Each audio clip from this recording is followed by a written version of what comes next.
Hey, I just wanted to show everybody these power supplies that we make here at Commodore Forever. This is the one we're most proud of. It's the Atom. So it's a pretty powerful little supply. That's why we called it the Atom, because it was so small.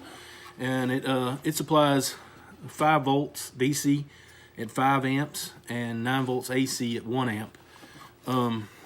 Considering the size of it, you know, it's pretty cool. This is an original power supply. This one's no good, so I got the cables cut off. But you can see the size difference. The Atom is definitely smaller. It's about the same width, a little, not quite as long, and it's not quite as high. But of course, you know, this is much safer and a lot more powerful.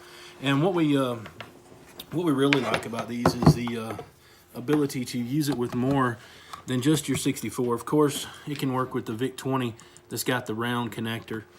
It can also work with these little adapters we have here. And we have 2 different ones. We have one for a +4. And all you do is just plug it right in like this. And now you can hook it to your +4. We also have one for the 128. Works the same way. Plug right in. So we sell it with just the base unit with the 64 plug standard for $59.99 on eBay.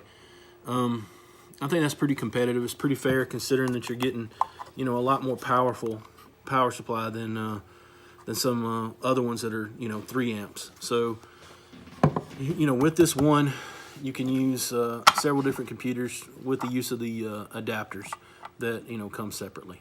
But let's plug one up and take a look at what it can do. So we're going to hook this up to a 64 first. And I've got an LCD monitor here also. If you want to see how good your power supply is, hook it up to a 64 with one of these 5-pin connectors.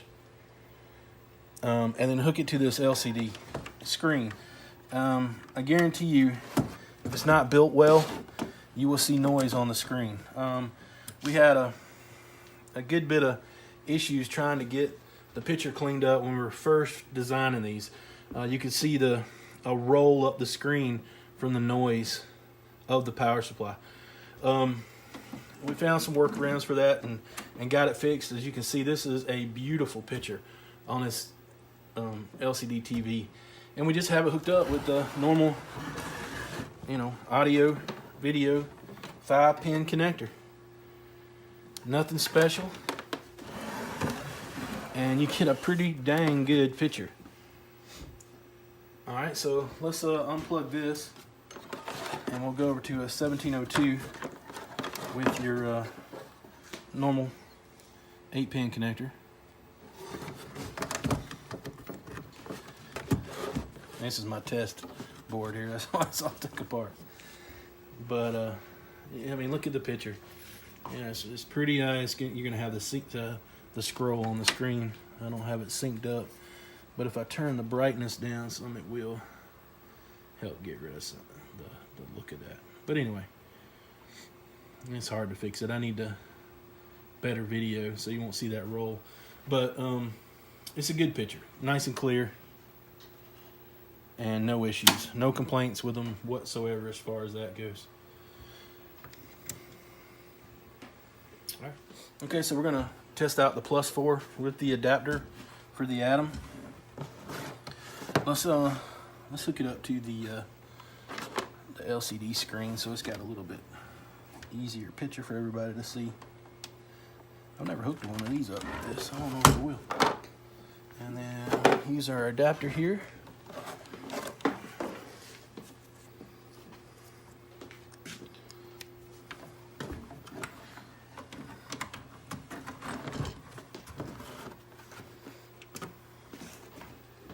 There we go. And that's a +4 with the Atom. Really good picture. Doesn't do that screen roll with that LCD screen, so a little easier to see. Okay. And stop it right there, and I'll come back with the 128. So all I got is this old beat up 128 right now to test it out with, but it does work.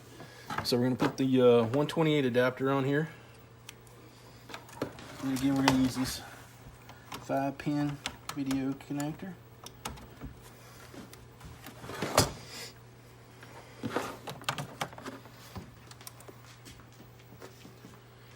And there you go. The color ram's messed up in it, but it's a good picture. Clear, no noise.